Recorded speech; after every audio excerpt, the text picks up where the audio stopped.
assistant to the new director at the time, a guy named Jim Beatty, and helped kind of get the museum rolling again.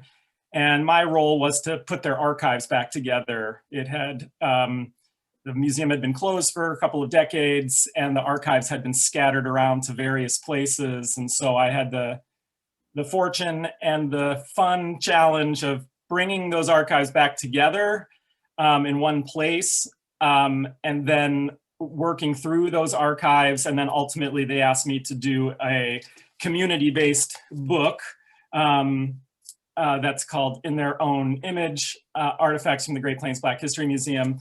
That is just highlights and features several hundred of the historical artifacts, of the many, many fantastic historical artifacts that are primarily on African Americans in Omaha, but then goes a little bit beyond that to Nebraska generally and to the Great Plains region more broadly too. But the vast majority of materials do focus on Omaha. And so I did that book. Boy, it's been, I was trying to think what year that was now. It's been a while. 2014, that book came out. And so I was doing the work, putting the archives together the couple of years before that. And so, I look at this kind of talk as just a great opportunity to share the rich material that's at the Great Plains Black History Museum, talk a little bit about the story of the Great Plains Black History Museum, and really as an opportunity to promote the Great Plains Black History Museum, which is going. It has a storefront on 24th Street today. You can go and visit and check out the collection. I'm not exactly sure how they're running in the era of pandemic, but they also have the book, which we made as, it's a fundraising kind of book. So when you buy the book, all of the proceeds go to the museum and helping them get on their feet again. So it's a great resource, but it's also going to a really good cause in that regard. So it's always just my pleasure and privilege to share the work that I did, because it's really wonderful material.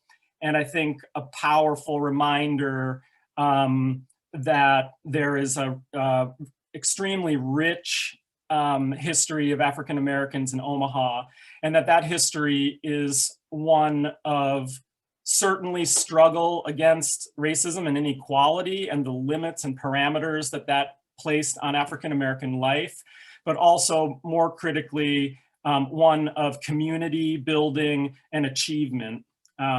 And I think that's critically important for us to keep in mind and to remember today as well. So I'm gonna share a PowerPoint and largely hide behind a PowerPoint because I just wanna put a whole bunch of these images before you and kind of overwhelm you with a cascade of the kinds of things that Miss Calloway, Bertha Calloway, collected and that were in the museum. And I'll use that to kind of talk. And so it's lots and lots of slides, lots and lots of images instead of just a few, because I just want to kind of overwhelm you with the material and get as much in front of you as I can.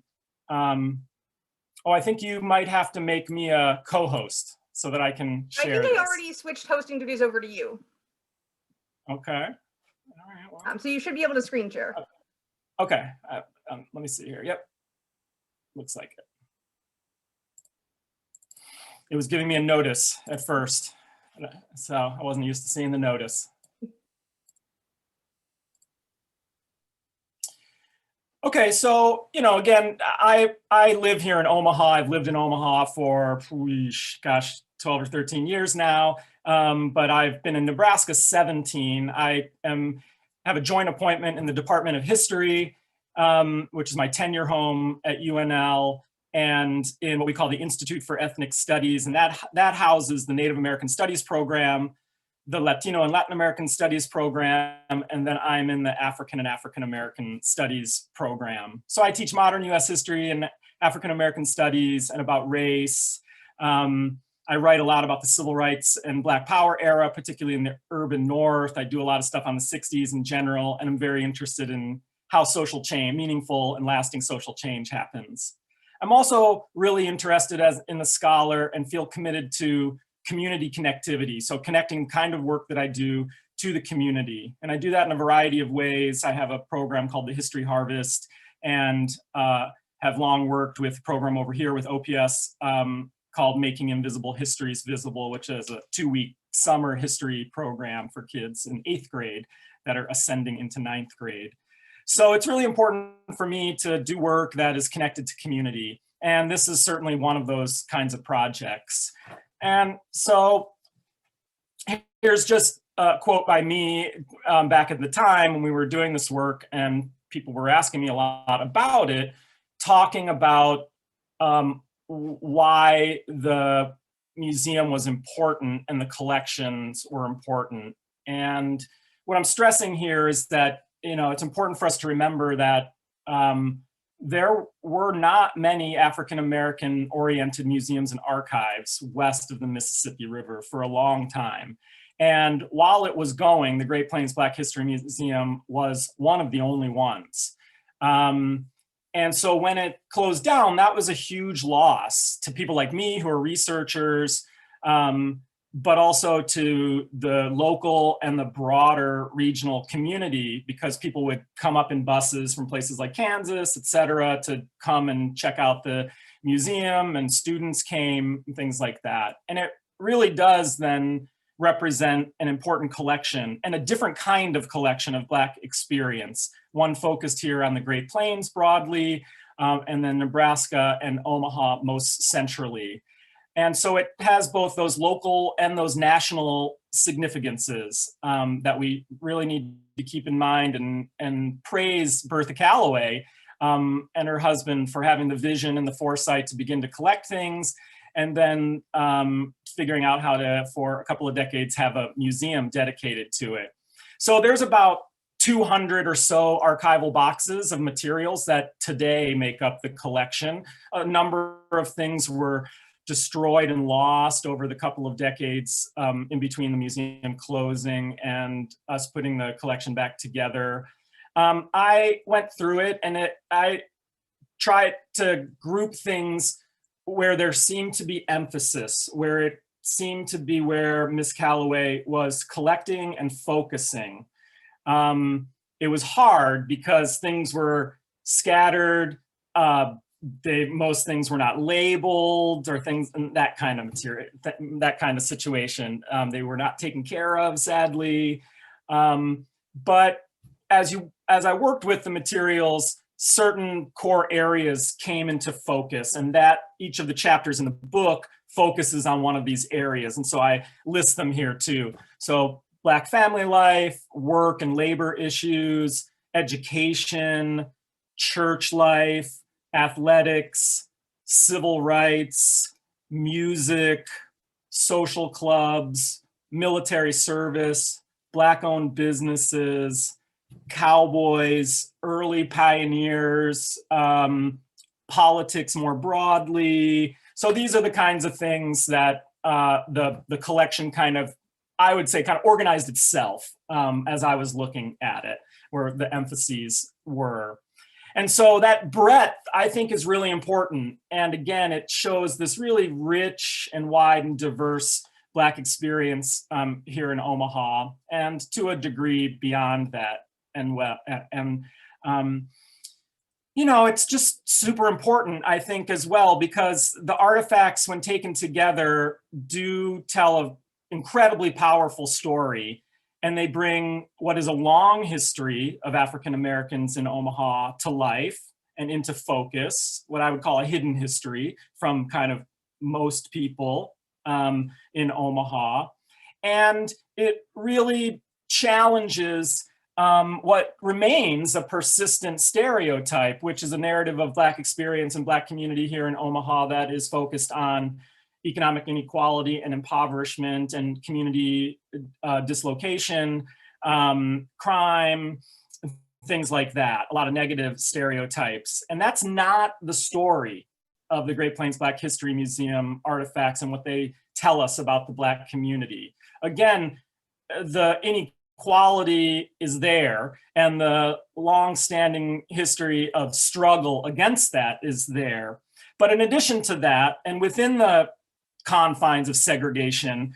We see Black people creating community, creating lives, achieving in various ways. And I think particularly with young people, this is a narrative and these are resources that can be pretty profoundly transformative in challenging that more popular kind of stereotype version of Black experience and Black history here in Omaha. So here's the old Great Plains Black History Museum building. It's no longer, the museum itself is no longer there. It's around the corner now in a storefront on 24th Street. When I came on, Jim Beatty was the new director. He had been a development guy at Durham and been successful there. And there had been a number of board directors and boards that had tried to get the museum up and going again without success. So he was brought in to kind of stabilize it organizationally and financially. And I had reached out to him and just said, hey, you know, I'm a historian, I live here, I'm happy to help. And so I just volunteered my time over what turned out to be several years. And the first thing we did was he invited me to this building and we opened up that door and we went inside, and this building is just a wreck. It's a beautiful old building, a historic building, but it is dilapidated. And when we opened the door, I mean, you could smell the mold.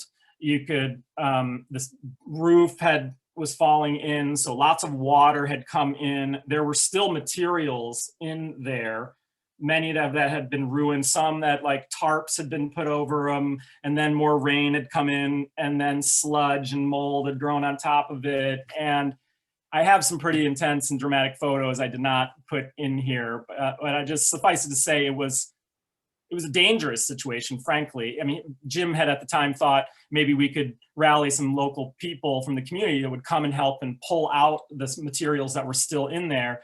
And that would have been impossible. It would have been a danger to do that because of the mold and disrupting the mold, and also just structurally. So, I mean, I walked in at one point, you know, we walked around, I took photographs and looked, and there were old exhibits and things that were still in there.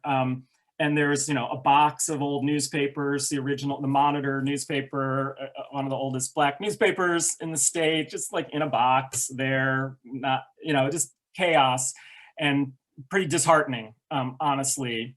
And along the side of this building was what I called the tin can. It was a double long dumpster that had a lid on it and was locked up, where most of the materials from in here had been just put. Now, it wasn't temperature controlled, water leaked in there too, mice and things like that could get in there, but this stuff had just been in there for years, and it just had been sitting there. And then meanwhile, stuff had been scattered in other places too. So it was in pretty tough shape when Jim came on and when I started to help, and that presented a huge quandary about what to do with it. The museum was founded by a woman named Bertha Calloway, who's a really amazing person and just passed away a few years back, who came to Omaha with her husband and as a young person was involved in the civil rights movement. And one of the things she felt strongly was the importance of African-American history and collecting African-American history and the need for African-American history to be taught in local schools, which it was not being done at the time. So she started a reading group where a small group of people would get together and they would kind of read African-American history and discuss it. And then she started to collect materials locally and regionally about African-Americans in this area. And then people start to give her stuff, right? Other people, they come to know that she has a reputation, and people begin to give her things, family stuff, photographs, documents, all kinds of things. And they begin to assemble a museum, and they're able to purchase the building that I just showed you in 1976 with the help of a grant that was in conjunction with the US bicentennial. And that allows them to get this building and to put up this museum, which remains open and in place until the 1990s.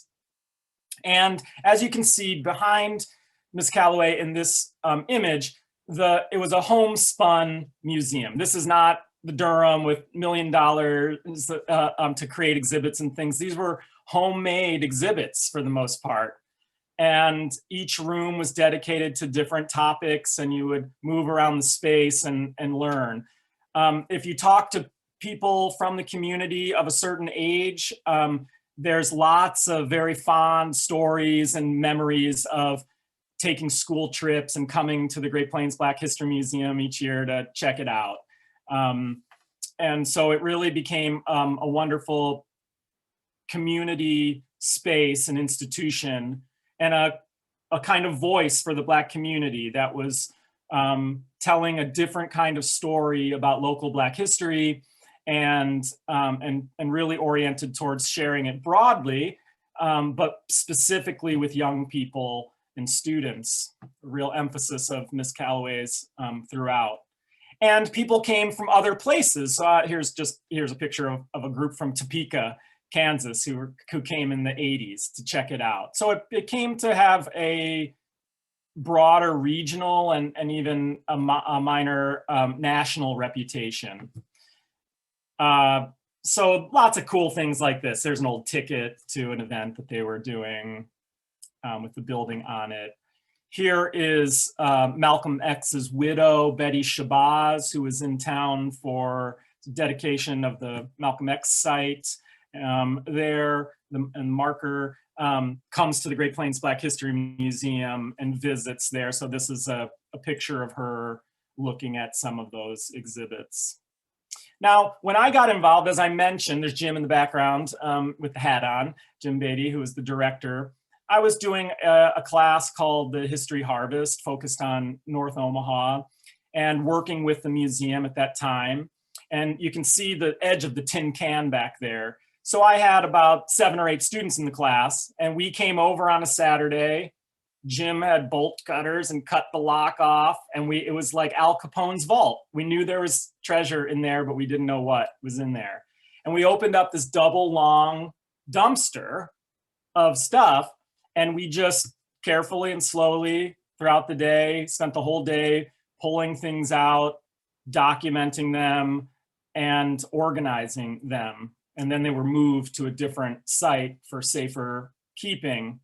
And it was a really phenomenal experience for all of us, for Jim, for me as a scholar, for my students who were undergraduates doing this work. And there were just incredible things. So here's a type of image that you see a lot from kind of the 30s era of church congregations, these wonderful panoramic black and white images of the whole congregation standing outside, and you know, images from Krug Park and the bandshell there. Here's some more old newspapers, you know, a uniform from the Dan Distoon band, you know, one of the early great jazz bands and players from the city, and had regional, and you can kind of see in the background here the different artifacts and old signage and exhibits and things like that they had. A local boxer that gained some notoriety. You know, we were just finding all kinds of things. But it was all just kind of willy-nilly and haphazard. Things strewn about the floor. I mean, we cleaned up more than our share of mouse poop that day. You know, so it was a trip. There were records, you know, these are LP records. There were some African artifacts, quilts, a couple of quilts were in there. This was an amazing trunk that opened up, and it had this pristine set of World War I uniforms and some photographs and some documents from a local soldier, really amazing. Lots of church-based material, like programs and things like that. You'll see more of that.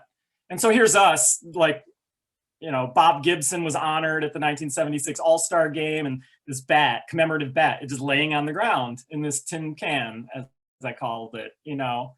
This guy here was one of my students, and he was a veteran who had, Robert, who had been in the military his whole life, and he had come back to school in his 40s. And as you can see, Robert is a big guy, super strong guy, and he was really into what the project we were doing. But halfway through, he said, "Hey, Dr. J," call me Dr. J, I need to go sit down. And I was like, "Hey, you all right, Robert? You doing all right?" And he said, "I just need to go sit down." And he did. And I walked over and we were talking, and he was overwhelmed. He was overwhelmed both by the wonderful things that we were finding and pulling out and helping to save. And then he was overwhelmed with distress that a number of these things were not. And many of the things had been destroyed and were never going to be repairable.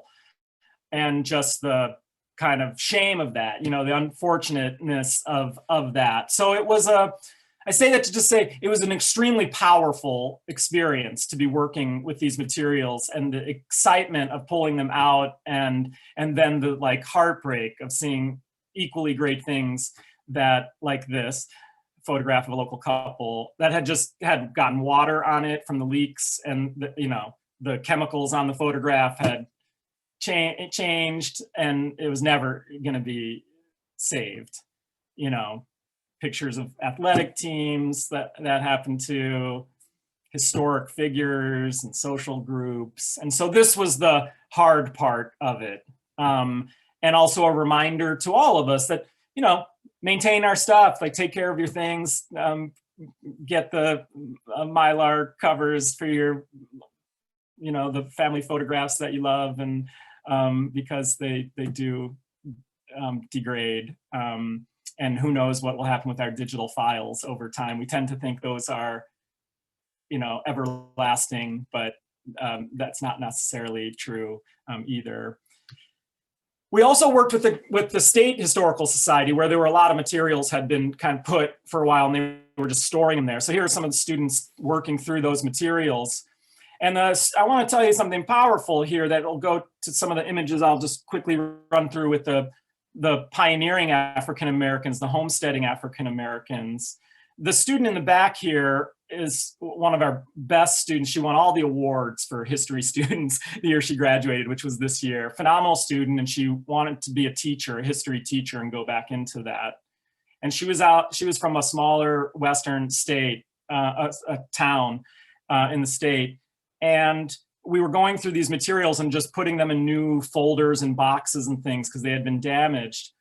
And just by luck, she happened to pull the box out that had several files of Black cowboys and homesteaders from her hometown in it.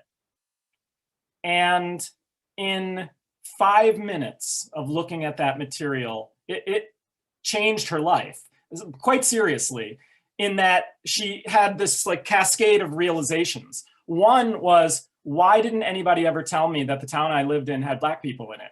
Nobody taught that. She never learned that. And in her mind, like farmers and homesteaders and the cowboy myth, they were all white people. And yet here were these beautiful images of people from her hometown that were Black, that were some of the earliest homesteaders, that were cowboy, you know, outfits and things like that too. And it changed who she thought and understood who her town was, right? And it was dramatic. And then she felt embittered by it. She felt, why didn't my teachers ever tell me this? Why didn't she loved her school and her principal. She set up a meeting and went back and met with the principal and the head of social studies, and told them her experience, and was like, why isn't this history being taught? It has to be taught. And, you know, I'm ashamed that I'm 21 years old and I never knew any of this. So she had that experience, and it affected that school system because she went back and talked to them about how to change that. And then it changed her immediately, the kind of teacher she was going to be. She came to this commitment that I'm not going to be that teacher that overlooks that. I want to be a history and social studies teacher that presents, you know, a diverse, multicultural view of the histories of not only broadly of US history, but in the places that we live and do the work. Because she had realized how important that was to her and her identity, how her identity as a white person had been shaped through the exclusion of this Black history, and how coming to understand it transformed her self-understanding of her as a person, of the place she was from, of the history of her state. And it was just this unbelievably beautiful and powerful thing to see her have that experience. And she's gone on to be a great teacher since then. So now I'm just going to go through a bunch of the kinds of things that are in there to give you a sense of just the overwhelming range of things. So there's a few things from the era of enslavement, not very many. And so one of the things is this map that was created that has marked on it by hand the spots, largely in Iowa, of the Underground Railroad. So all those little X's that you see on here are Underground Railroad spots in Iowa.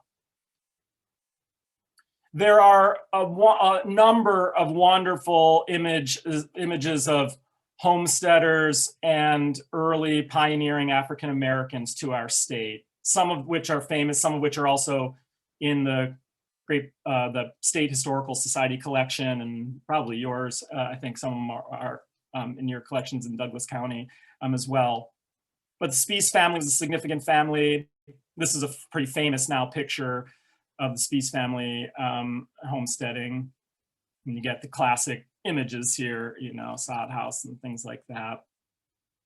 And then though a variety of other families, family images of African Americans.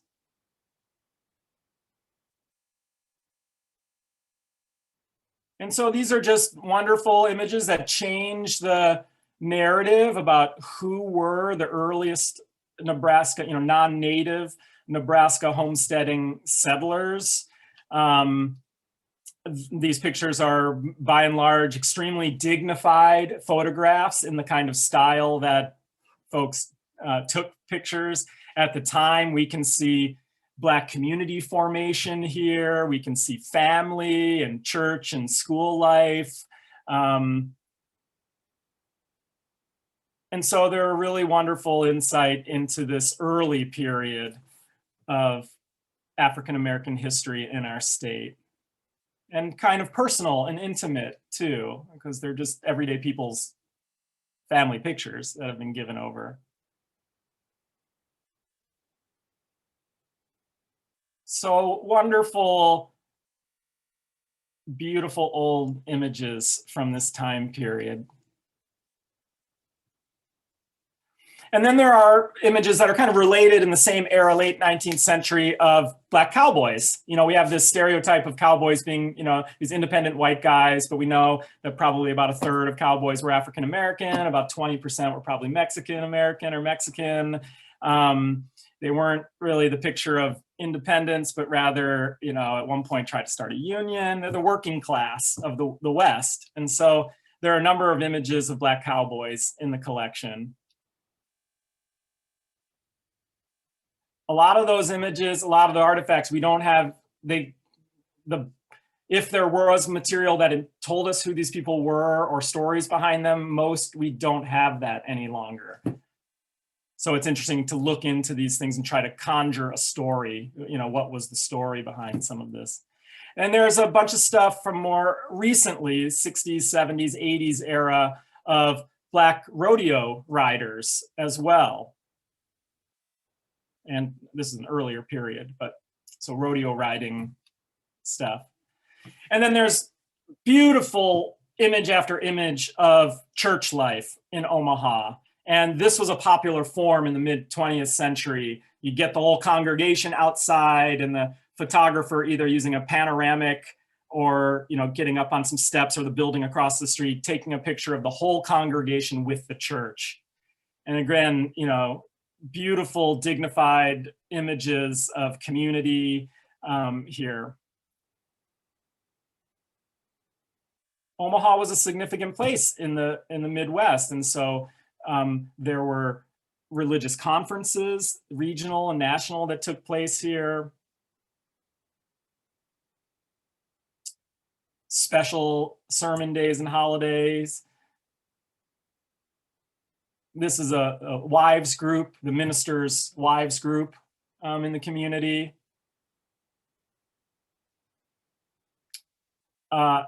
images of the kids going to summer school, Sunday school. This one's from early World War II era. Images of choirs, music being central to the church experience. Some great images of the Salem, which is now the biggest Black church in the state. Their drill team, which has been around a long time, doing a parade, but also their move. They moved sites, and that was a big deal. Had a kind of ritual where they went from one site to another. And lots of great leaflets and things from churches, programs, leaflets from special events that took place at church services, leaflets and flyers and programs for when significant members of the congregation might have passed away, right? And so all kinds of wonderful objects and images from church life, central part of Black experience. And then their informal life, family life. So here's a party, a birthday party for some kids of a local family, right? A family gathering with the matriarch of the family, right? Everybody's dressed up. Here's a family reunion, and they're gathered outside the church hall with multiple generations of family with the sweet 70s era tuxedos and stuff like that. Miss Calloway collected wedding photos. She wanted to really push back on negative stereotypes of Black people. So wedding photos, marriage certificates, and things like that. Diplomas. She said, if you have a diploma, I want to give it. She wanted to highlight academic achievement in the community.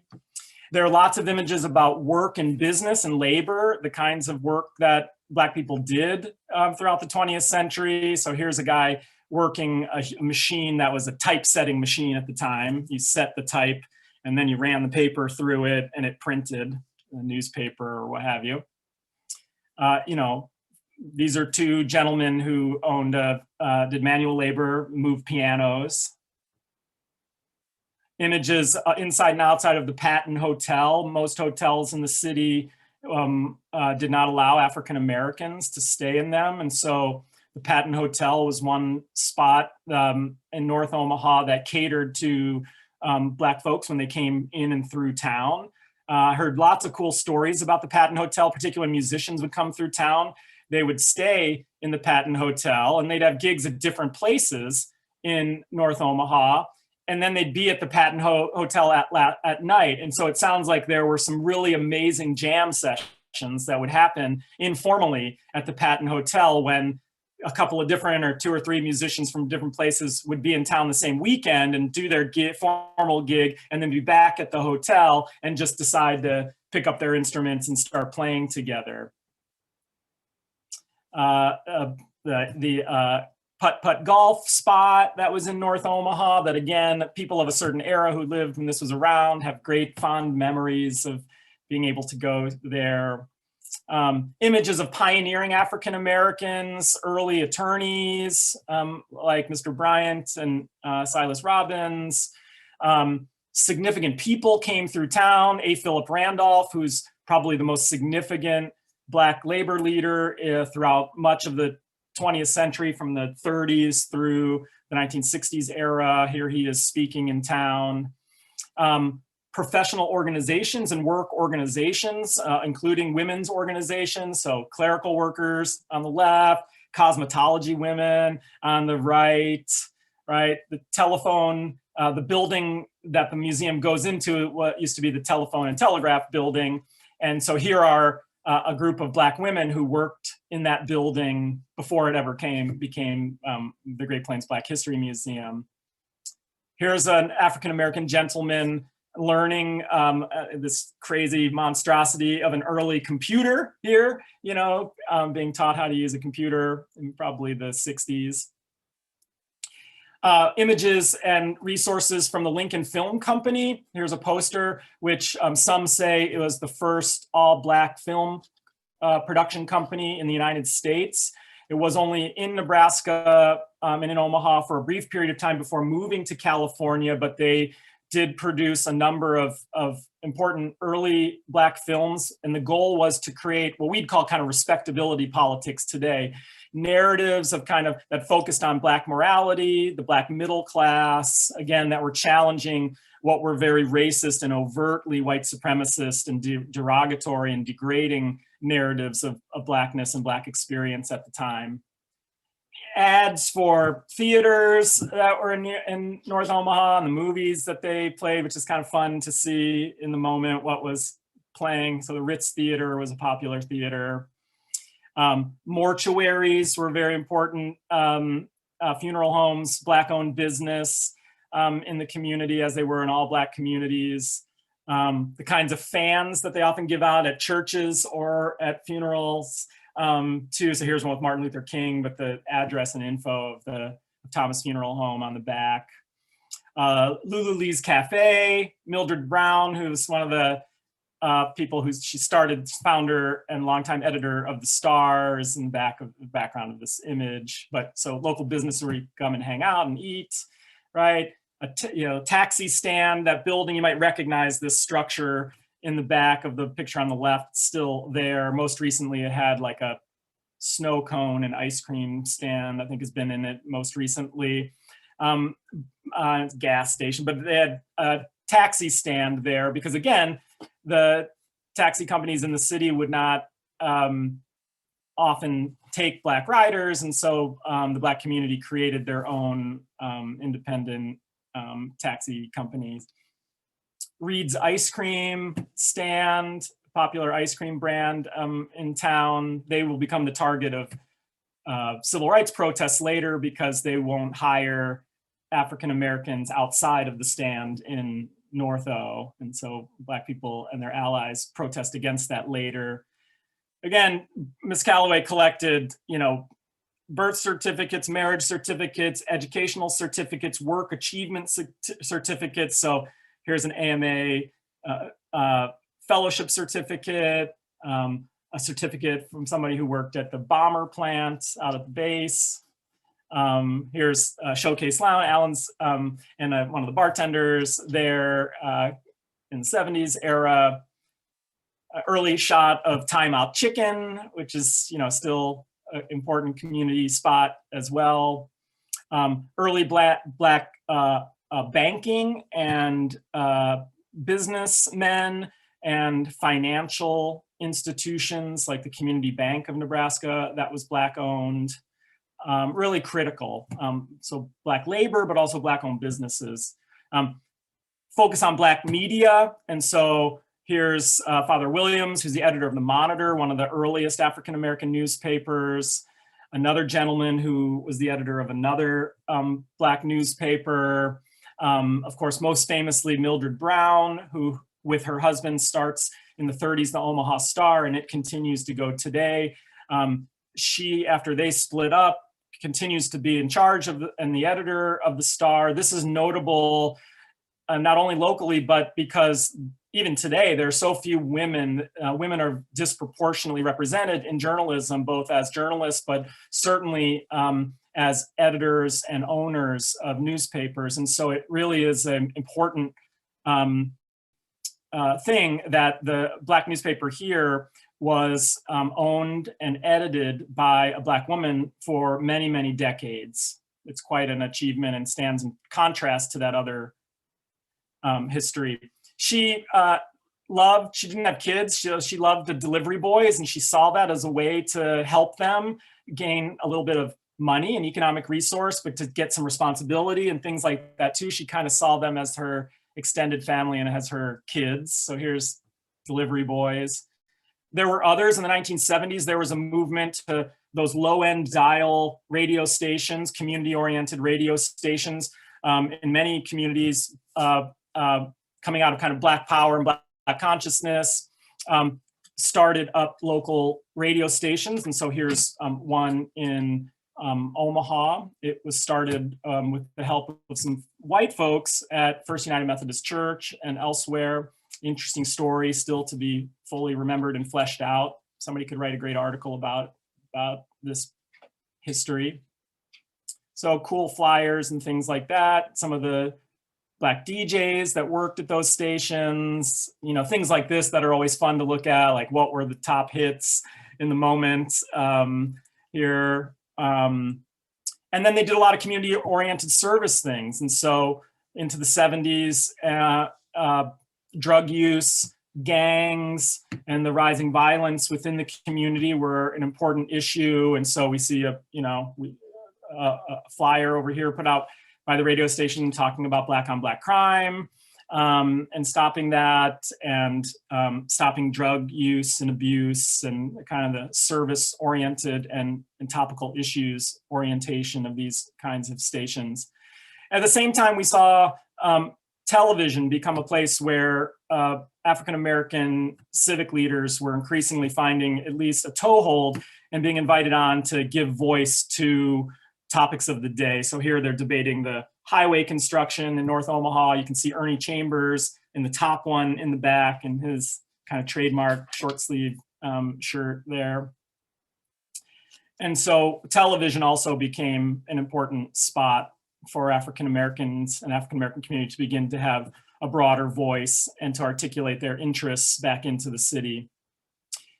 Lots of cool resources about the history of Black police officers and firefighters, particularly on the firefighter side. There's a very long, more than a century history here.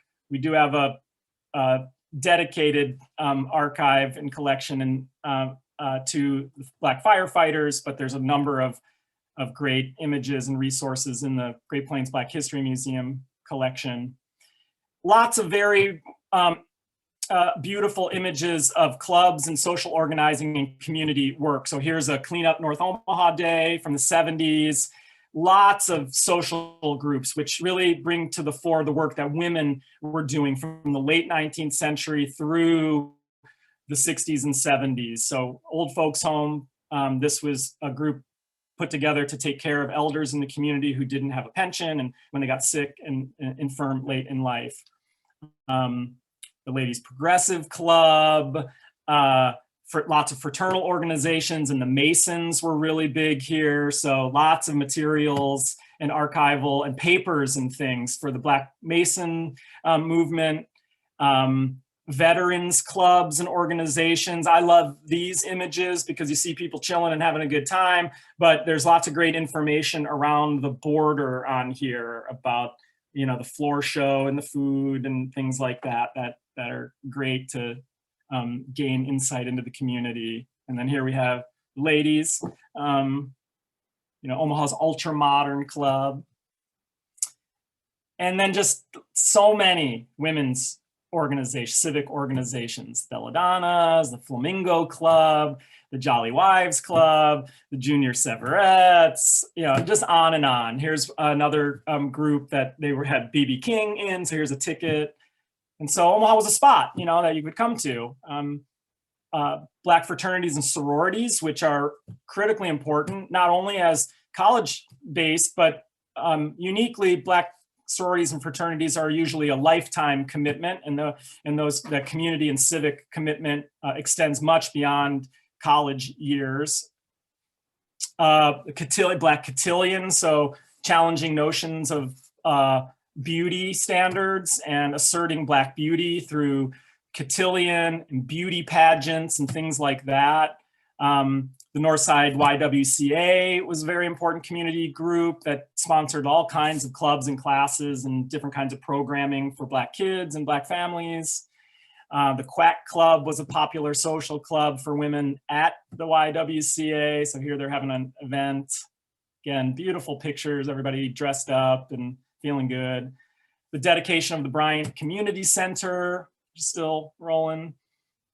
There were a lot of boxing clubs. It was popular for a number of decades to try to get kids from North Omaha involved in boxing clubs. And so here's one of the Black motorcycle gangs had donated a bunch of stuff to one of the boxing clubs, and so they're taking a picture. Nationally, there was a movement for the Stone Soul Picnic, kind of community-oriented coming together. And, you know, we see Omaha's version of that here. So connecting into national things. 1978 Meet Your Neighbor Day, people hanging out and just meeting your neighbors and creating positivity in the community in the wake of the 60s civil disturbances and the challenges of that era. Native Omaha Days, so here's a Christmas party, lots of images and artifacts and some paperwork from the early history of Native Omaha Days. Lots of flyers and programs from a lot of different organizations too that are really spectacular. And then there are athletics too. So here's the UNL football team, 1906, and there's 2 Black football players in the image, right? Here's Clifton Ross, who is a 1915 football player from the University of Nebraska. And I like images like this. So here's the Boys Town football team from mid-century, probably like the World War II era. But I think this is important because we can see images of Black community, segregated Black community within North Omaha. They're all Black organizations or businesses, and that's critically important. There is another kind of Black experience though, which is the Black experience that is in the context of predominantly white institutions. And so what we see here is the Boys Town football team, and we see 4 or 5 or 6 Black players, but the majority white players. And so a strong part of Black experience in Omaha for many Black people has been being one of the few or only Black people in some kind of organizational or institutional setting. And I think that's important for us to remember too, and think about and try to document. Negro Leagues baseball images. So here's the Storrs Brewery team, who seems to be pretty good from back in the day. This is my favorite one, a women's team connected to one of the breweries that barnstormed around the state. And I think the cool thing here is that we see a lot of Negro League stuff that's men. It's rarer that we see women Negro League stuff. So this is a wonderful artifact. And I had that, we didn't have the names of any of these people. And I was doing some interviews with one of the African-American motorcycle groups and clubs in town. So, which you can imagine seeing me, it was kind of a trip. I go meet these guys at their clubhouse to do this oral history, and they all have their biker stuff on. And there's like me, blonde hair, blue-eyed historian, come in, and we laughed, started talking. And they were asking me about the work I was doing. So I pulled up on my phone. I had taken a picture of this on my phone, and because it was such a wonderful image. And I showed the guy I was talking to, and he starts to like gasp and get like emotional. Now he's got like his biker vest on and stuff. He's a tough guy, and he's older guy, he's elder guy in the community. And he says, "Oh my gosh, that's my mom in the back row." And he immediately calls like his aunt, I forget, a family member, and says, "I have this picture." And they end up identifying all these women for us. Just random happenstance that we were in talking. I was excited about the picture, pulled it out, and there's his mother. And then that leads us to be able to identify the folks. So again, the power, he was overwhelmed with the power of seeing this. And then the importance of community and helping the Great Plains Black History Museum identify a lot of this material. But again, programs from things, famous players from the time of Jackie Robinson image that he autographed and sent to them. Local significant players like Bob Boozer or Gail Sayers, Joe Lewis image, and then Bearcat Wright, a local boxer over here. Again, these boxing clubs were very popular at the time, so a lot of those materials. Here's another one. Local young guy posing for a hoops shot. And so just a wonderful array of, I love this one too, the Black bowling team. Again, things that go against type, right? Really expand our understanding of what Black community is and are joyous, and lots of electoral politics stuff. So Sarpy County Democrats float going through town, images and documents related to early pioneering Black politicians in the state, like John Singleton, who was in the House in the 1920s, or in the state legislature, the unicameral, Senator Danner right? So here he is also campaigning with some folks in the 68 election in North Omaha. He dies unexpectedly and is replaced by another gentleman who then is replaced by, you might know this gentleman, Ernie Chambers, who then goes on to be in the unicameral for a record amount of time and be probably the most significant member of the Nebraska legislature of all time. So lots of cool things: political cards, signs, images, documents, etc. And then I like this newspaper from the 1950s showing again the importance of the Black vote to the Democrats. So you think about 2008 and Barack Obama, and for the first time ever, an electoral vote going to the Democrats here. And that was largely in part because of the turnout of the Black community and the importance of people of color here in Omaha, both Black and brown, in being a margin for a Democratic Party that is an embattled party and often a minority party. And that's not a new thing, right? So here's 1952 talking about the importance of the Black vote to the Democratic Party. And so lots of different documents and things related to Black politics, kind of formal politics. Chicago's first Black mayor, Harold Washington, coming and speaking, the Jesse Jackson campaigns in the 1980s, more localized kind of activist and grassroots politics here. And then connected but separate, there are all kinds of things related to the civil rights era and its history here. So a voting rights flyer, early integrationist rally at Tech High in 1949, just after World War II, the DePores Club. So here's their initial credo and the pledge, which is kind of steeped in universalist racial rhetoric, but which is the main civil rights group from the 40s through the early 1960s. This image shows Father Marco, who was central to the DePores Club, Mildred Brown, who's the editor of the Star, and also supported the DePores Club and other civic organizations, and Whitney Young, who starts out as the head of the Omaha Urban League and goes on to be the head of the National Urban League during the height of the Civil Rights Movement, and is one of the small group of men who, with Martin Luther King and the head of the NAACP, who had the ear of presidents and were shaping policy and activism at that time. So Whitney Young is connected to Omaha in important ways.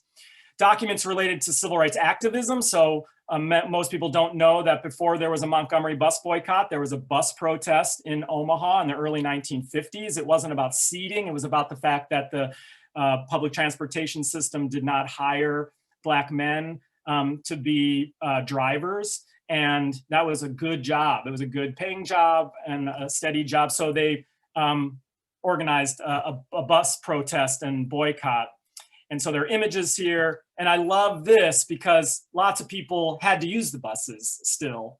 But so if you had to use the buses and you couldn't do the boycott, if you look at the bottom of this one, then use pennies to pay, right? Be a pain in the ass and pay with pennies, right? And so, really kind of the creativity that goes into civil rights activism as well. Here's that Reed's ice cream protest. And I love this one because the sign in the background emphasizes the place of veterans in the early civil rights activism in the post-war period. So the sign says, Negro GIs can drive trucks and tanks and Jeeps in Korea, but we can't work at Reed's, right? We can't drive the delivery trucks and work at the stands, right? So they're drawing on their service to the country as veterans and saying, we're not men and equal, and using that as a wedge back against the nation and the community. So it's a wonderful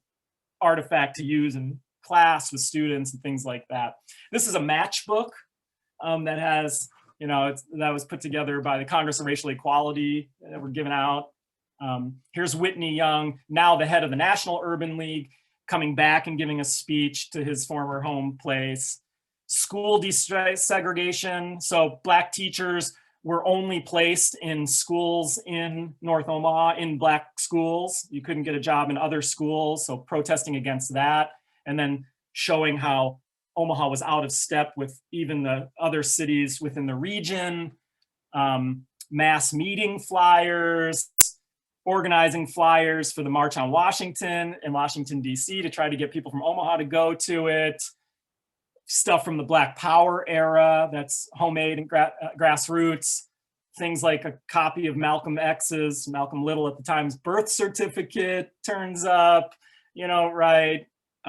The origins of the UNO Black Studies Department, which comes out of the Black Power movement, and their first chair, Melvin Wade. Information and this incredible document about the racial conflict that took place at many of the state sports championships in basketball and football in the 60s and 70s. There's lots of materials about performing and visual art. So here are kids doing a school play in North Omaha. Here's Tech High in the 30s, right? So lots of emphasis on arts and culture, programs from plays.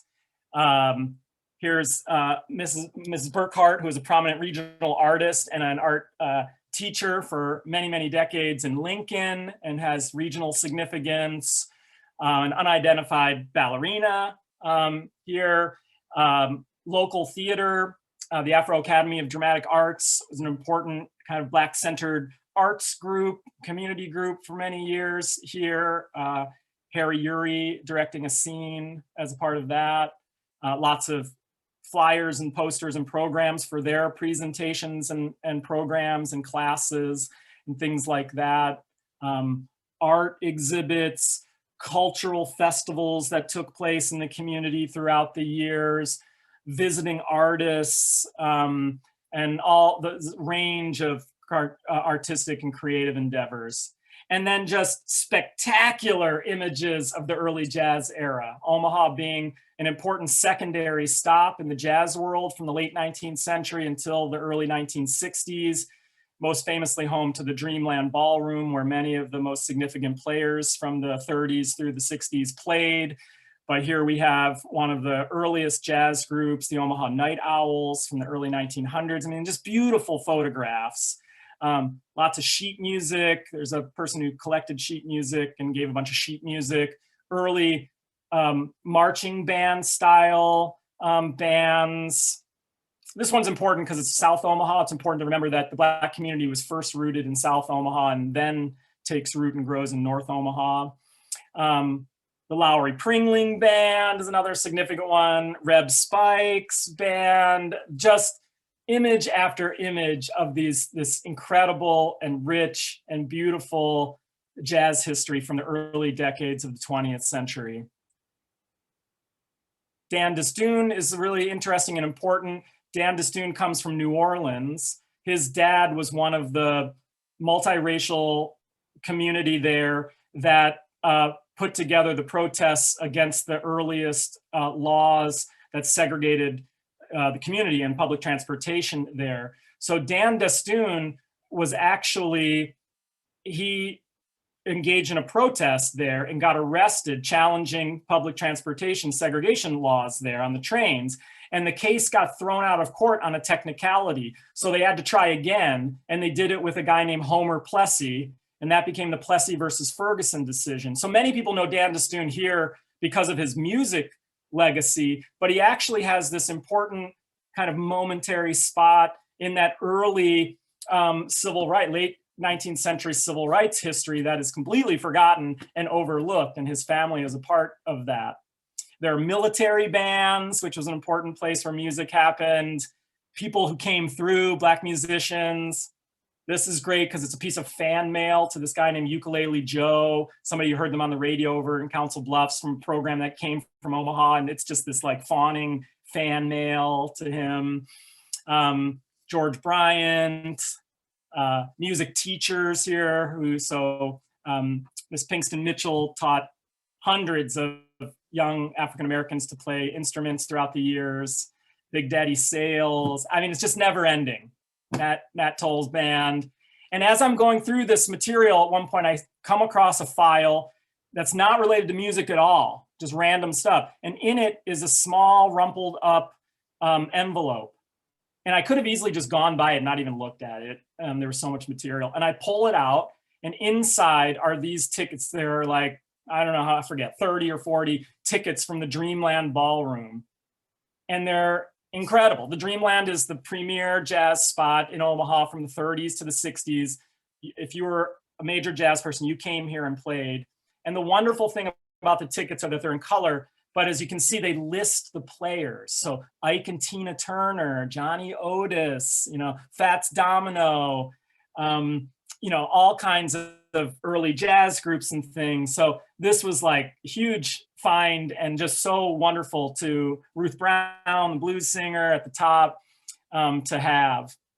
Luigi Waits, man, if you go down to the Arts Festival any year, one of the stages is named after Luigi Waits. Gospel music, critically important history here. So images documenting various church groups and gospel groups that came through and performed in town. In the 1950s, radio and dance contests were ways where Black and white young people came together. So here's a record dance contest and the winners. And what's notable about it is that this is still the era of significant segregation, but you see young Black folks with young white folks together. So one of the few ways that kind of brought community together across that racial line. And then as we get it back and go into the 60s and 70s, we see local groups that mirror the trends of the time, right? So here's soul and R&B band, a kind of Jackson 5-esque band here, notable national performers coming through town, Sam Cooke here, Preston Love. This is from when he was in charge of Motown on the West Coast and doing a session with Aretha Franklin and Bobby Womack. There's Preston Love and Count Basie, whose band he played in. One of his backup groups here, the Love Bugs singer group, organ player Mike Lewis, the Dramatics in town in the 1970s signing autographs, a local 70s-esque group here, the Magnificent Men, OC and the Pipe. So just awesome, both the national intersections with music, but also the local intersections. Gene McDaniels was from here. He wrote many songs and had a very important musical career, just died within the last decade or so. His most famous song is Compared to What, which was popularized in the Vietnam era as an anti-war song. Jam Squad from the 90s. So great stuff, some hip hop stuff, lots of music history in here. That's really kind of thrilling to look at and fun to look at as well. Military service records dating from Civil War veterans through kind of the Buffalo Soldier era and early 20th century Black soldiers that were stationed in the West and out in Fort Robinson and other places like that. Here are troops coming in to get their pay in Valentine. Again, discharge papers and things like that that showed the achievement of Black servicemen and later women. A wonderful number of artifacts from the World War I era, which you see less often than the World War II era.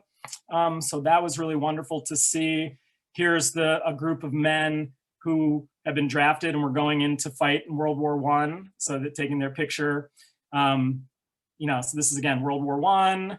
All these World War I images. Men who had achieved some kind of rank that was significant. A war ration book.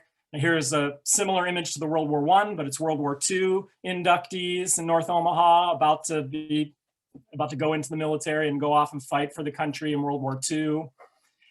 Women at home in the WAC, the Women's Auxiliary Corps, raising money for the war effort. And so just a wonderful collection of materials that underscores the achievement of Black servicemen and women. And then many images of education. So we see, again, out in, not in Omaha, but in smaller towns, these pioneering towns, we see images of the schools where we can see a few Black students, right? Or in what were essentially kind of all Black towns. High school literary magazines and diplomas, Here's Kellum School, 1925. There's basketball group, Howard Kennedy students, graduation class at Howard Kennedy, Madison School in Omaha. Again, you get a different sense here where it's primarily a white class, but a couple of Black students. So again, a different kind of experience. And so lots of school pictures from a range of decades throughout the 20th century. Clubs, school clubs, right? Well, elementary graduation school. And then other kinds of classes, professional classes. This is a pre-nursing class, right? A prom picture, a school dance, important and pioneering Black teachers in the state and in the city, all right? And administrators, and school graduation certificates and things like, and pictures. Artifacts related to the creation of Black Studies at UNO, which came out of the Black Power movement and protest there. And then the last thing that I found that I'll leave us with is probably my favorite part, which that there were hundreds of images in the collection. That it's sad in a way because these are local people that gave their family pictures to the museum. And when it went defunct in the 90s and they struggled and the materials got pushed around, they got separated from any description of who these people are. So sometimes there would be a name on the back. Sometimes it would just be a first name. Most of the time, nothing. But there are hundreds of them, of everyday Black people in Omaha living their lives, being families, taking care of their kids, going out for a joyride, having a birthday party, having a family reunion. They're incredible and beautiful photos. And it's heartbreaking that they're not connected to the actual people. But when I was doing this, I would lay these out on a big table at the library downtown where we put all the material, and I was working on the private level up on the fourth floor. And I would spread these out. And it just was such a wonderful and beautiful thing to see all these images. And you can see everybody's always dressed up in their best clothes and things like that. And it just spoke intensely powerfully to me to, again, the persistent dignity of Black people in Omaha, despite white supremacy, despite segregation, and that, highlights again that this story of Black people in Omaha is of racism and discrimination and the struggle against that. It's central to it. But that within that and around that, Black people are self-determining, right? They are falling in love, creating family, creating business, doing it with dignity, doing it with pride, and it is just a powerful and lovely set of hundreds of nameless images that underscore that. And this is just a small sampling. And so many of them are just lovely compositions. The contrast of the black and white or the tintypes and, their clothes. And they just each kind of, again, to look into the images and to think into the story that's behind them is a really wonderful kind of reverie to let your mind try to do. And so I've kind of prattled on quite a long time here and wanted to show you just a hurricane of materials because I think it's the power of the group. But I'm happy to hear from anybody or entertain any questions about the work I did. I would, again, just really encourage you to check out the Great Plains Black History Museum spot over in North Omaha when you can and when it's safe to do that, to contact them at their website, to become a member. It's not much money, and it would really help a great local organization. If you want to get the book that has all this and more in it, as well as about 100 pages of text, that it would be great too. I get $0 from that. All dollars go to the Great Plains Black History Museum. So I strongly encourage you to do that if you'd like to help them too. So again, it's just my pleasure and privilege to be here to share this material, and I hope you've enjoyed seeing these artifacts as well.